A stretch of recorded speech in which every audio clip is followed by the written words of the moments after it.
Hi guys, right, you're going to have to bear with me because this is my first actual video tutorial, but we're going to have a go at doing one of your Kristin Farr hex signs. Now, I know you've been doing this in lessons and some people are wizards at this, but some people struggle with coming up with different ideas and how to create a symmetrical hex sign. So I'm going to just give you a tutorial on how to do one if you are at home. So what you're going to need is an A4 piece of paper. I've got cartridge paper, but any A4 paper is going to be fine. A ruler, a compass, and a pencil. Now, if you don't have a compass, which I know not everybody has got at home, there is a template online in the resources that you can use. You can just print off and all you'll have to do is divide it up into your segments. However, I would really like for you to have a go at making your own because you can change the size of your concentric circles, the width of them. You can make it bigger, you can make it smaller, and you've got the ability to rub out the lines towards the end to make things easier for yourself. With this one, you'll see you can't get rid of these lines, so it's going to be really difficult to change. So the first thing I'm going to do, it doesn't matter if you've got your paper landscape or portrait, that's absolutely fine, but the first thing you're going to do is, I know because I've checked already that I can have my largest concentric circle, so my very large one around the edge. I know that that can be 10 centimetres and still fit on a piece of A4 paper. So I've got my nice sharp pencil. Your pencil must be sharp. I've got my compass ready to go. And I'm just going to measure this out to 10 centimetres on the ruler. I've got a really sturdy compass. They're always better. If your compass is loose, you might want to have a go at just tighten it up or get an adult to tighten it up just there. It's going to stop it slipping as we go forward. Right, so I know that's measured out to 10 centimetres. What I'm now going to do is I'm going to just make sure that it fits on my page, which it just about does. And I'm going to make sure all my pressure stays on this point of my compass, this sharp edge here. Okay, I don't want to put my pressure on the pencil, otherwise it's going to slip. Okay, so some people then keep their paper still and try and move their hand around. Don't do that. You can move your paper around to help you. It makes this step much easier. So I'm just going to keep my pencil. You can see my pencil isn't really moving. And that was very close to the edge. If you want to maybe start at 9 centimetres, if you're a bit unsure how to use a compass, that is absolutely fine. So you can see my circle, my largest one, fits on the edge. Now I want my concentric circles to be quite close together, so a centimetre apart. If you struggle and you want a bigger gap, you can do it 2 centimetres apart, or you could maybe even do it in inches. But what I'm going to do now is I'm going to work my way down from 10 centimetres. I'm going to now do a 9 centimetre concentric circle, then an 8 centimetre circle, 7, so on until I get to 1. But whenever I do that, it's really important that you keep your sharp edge of your compass on that first dot that you did, so that you can make sure that you're going to make your circles all central. Okay, now if you want, you can pause this and then go and do that. Or you can watch the video. I'm going to maybe try and whiz this forward a little bit so you can see what it should look like at the end. Okay?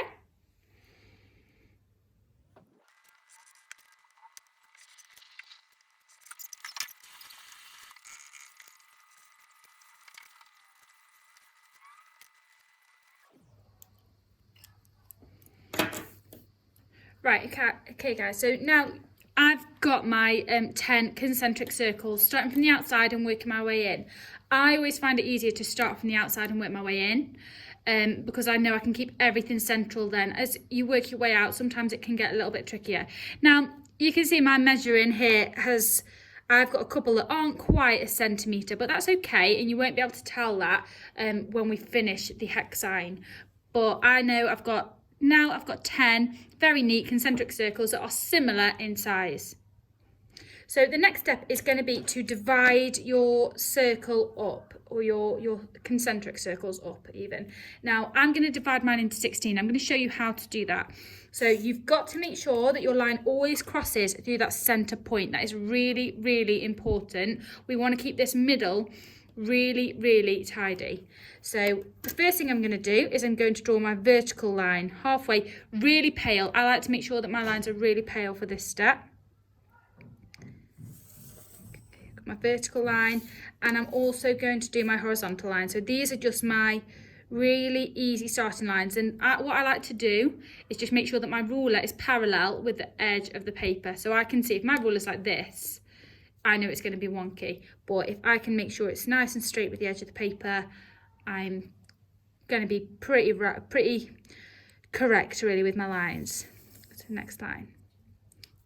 Now you can rotate your paper now like this to do another cross to make it easier for you if you want, because we're going to do another vertical and horizontal line. I just keep mine where it was, and I just go diagonally. So I'm going to do a line there, and I'm going to do a line there. But you can see I'm going through this middle point. So that middle point is super neat and tidy, which is really important. Now, if you struggle, you can stop and do a hex sign at this point. However, because I've got so many concentric circles, I'm going to divide these up a little bit further. So I'm going to divide each of my 8 segments into 2. Now, there's 2 ways of doing this. If you're quite good at division, you can just go straight through one segment into its opposite segment down there. That's the easiest way I find to do it. If you struggle with going that whole way, you can just do it one segment at a time into the middle like this.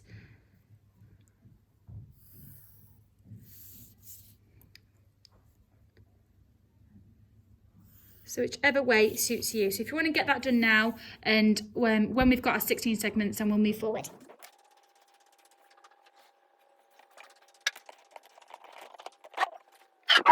Right, okay, so now I've got my segments and I've got everything divided up. Sorry about my squeaky chair. I'm going to pick 2 segments. So I'm going to go with these 2 here because you can see these nice and clear. And I'm going to do a design only in these 2. Now, this is a point where you can go off and do your own thing if you want, or you can follow what I'm doing. But whatever you do in these 2 segments, whatever you do gets repeated exactly the same in those 2. And exactly the same in those 2. Exactly the same in those 2, and then it's just working your way round, and it's repetition. You just repeat what you've already designed all the way around until you've made your hex sign. So it really is simple, but I'm going to do a design now, and you can copy mine if you want, or you can have a go at doing something a little bit different. So what I'm going to do is I'm going to start with this one here, and I know I really like the hex signs that have triangles in, so that's what I'm going to do. I'm going to start by dividing. I'm going to start from the outside and work my way in. I'm going to divide that very one segment diagonally, just like that. And then this one underneath, I'm going to go from the top corner to the bottom corner. And you can see I've now made one triangle. Okay, but it takes up 2 concentric circles. That's really important to remember. I'm going to do the same again, working my way inwards. And you must use a ruler, guys. It's really important. There's nothing worse than scruffy lines on a hex sign.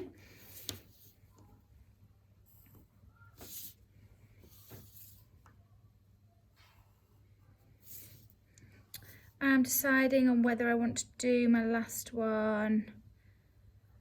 I think, yeah, I will.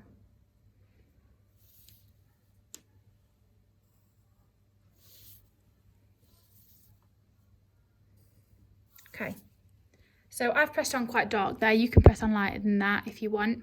I'm going to do the exact same, and my lines are going to go in the same direction in this next segment here. Okay, so I want what I've done in this one segment, I want to repeat in that one. So I'm going to do the same again.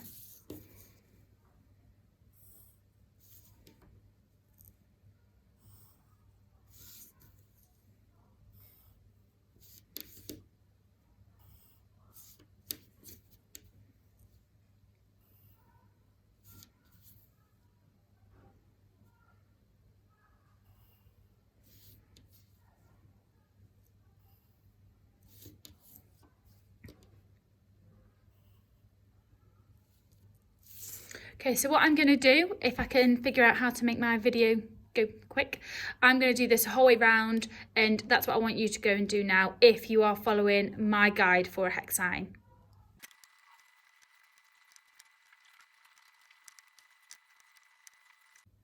Right, okay guys, so you should end up with something that looks a little bit like this. Now, it's taken me about 5 minutes to do this.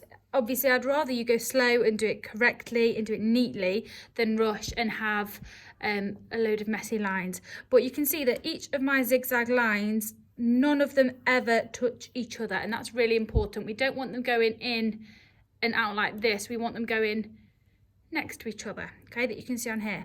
So now I'm going to forget about this whole thing and just pick 2 segments. I always talk about them 2 segments because it is really important not to overload yourself when you look at this. So I'm going to aim for these top 2 again. I'm only going to focus on this segment here, okay? And what I'd like you to do is pick yourself 4 colours. Now, they can be harmonious colours, hot colours, cold colours, contrasting colours, tints and shades, monochromatic colours. It's up to you, but I would pick 4. So these are my 4 because I've got some harmonious colours here, and then I've got 1 contrasting colour here.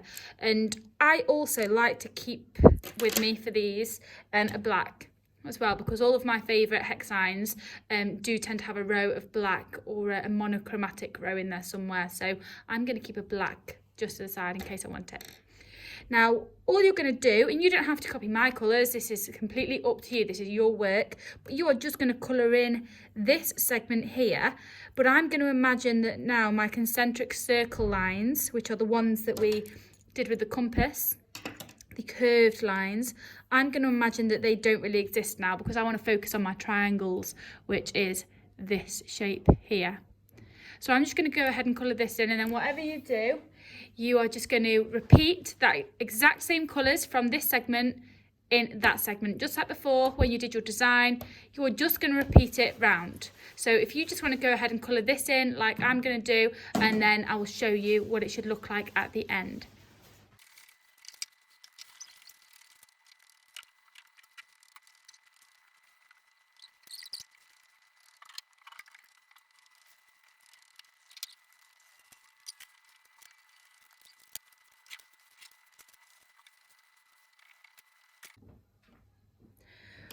Alright guys, so I've finished colouring in my 2 segments. Now you'll see, even though I hopefully sped the video up, that I just added in an extra triangle here and here, just so I could get my black in, as I wanted somewhere to put some black because it just breaks up the hex sign. Now you don't have to do that, but it's just something I felt like doing as I was colouring in my design. Now, as far as work goes, we've done the hardest part, that is it. All I need to do now is remember exactly what I've done in these 2, rotate my work, and I'm going to do the exact same in here. So I've coloured this bit in yellow, so I'm going to colour this bit here in yellow. Okay, I've put a little black triangle here, so I'm going to put a little black triangle here.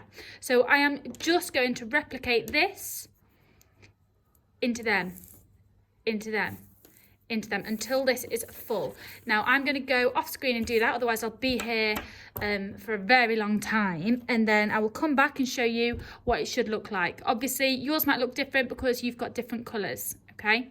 But I did also forget to mention that I've tried to use tints and shades because tints and shades are really important.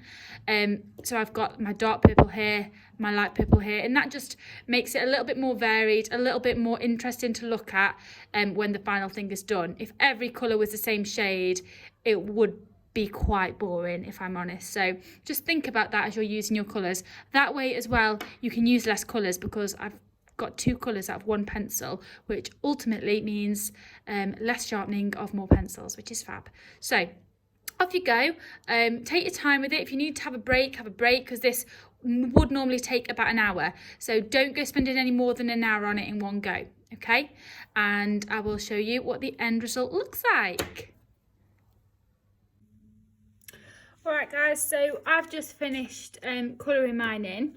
So if you look closely, I can't shrink in, so I'll bring this up a bit, but you'll see how I've done some shades and some tints, and I have just repeated these two, my starting two, I've just repeated these the whole way round. So it really is quite simple once you get into the flow of it. What I would say that I didn't mention before, once you create your base, your template, so it looked a bit like this, and then obviously you had your division lines in. If you have access to a photocopier at home, it is definitely worth photocopying that, and that way you've got your own template that you can use anytime you want, because you can make so many different designs out of this, and that is going to be the base for your next few lessons work as well. So go and experiment with your colours, experiment with your designs. This is just a one that I have done. You could use curved lines if you want. Remember, you can use different colours.